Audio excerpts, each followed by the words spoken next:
বিভিন্ন অঞ্চল থেকে জেলা থেকে একটি কথাই বলতে চাই, আমাদের কেন্দ্রীয় কমিটি যে সভাপতি এবং আজকের শিক্ষা কর্মচারী ঐক্য পরিষদের সভাপতি সহ অন্যান্য নেতৃবৃন্দ থেকে আমরা একটি কথা বলতে চাই, আমরা বিভিন্ন জেলা এবং উপজেলা থেকে আজকের আন্দোলনের জন্য আমরা প্রস্তুত আছি। আপনারা সামনে এগিয়ে যাবেন। আমাদের যতক্ষণ পর্যন্ত আমাদের এই দাবি পূরণ না হবে, আমরা এর থেকে এই অবস্থান থেকে আমরা সরে যাব না। আমরা এখানে অবস্থান করব। আমাদের সভাপতি প্রথম দিনই একটি ঘটনা পেয়েছিলেন, সেই ঘটনায় আমরা সকলে একমত।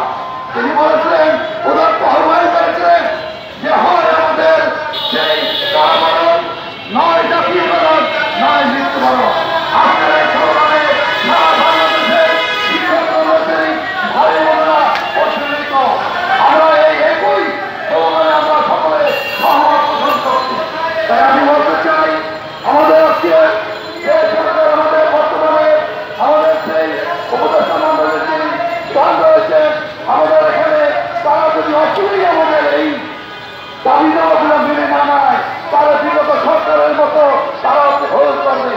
কারণ বাংলাদেশ পার হবে, আমরা এগিয়ে যাব। একটি দেশে সরকারি এবং সরকারের মধ্যে পাওয়ার বৈষম্য রয়েছে। এই বৈষম্যের কথা আমরা এই গত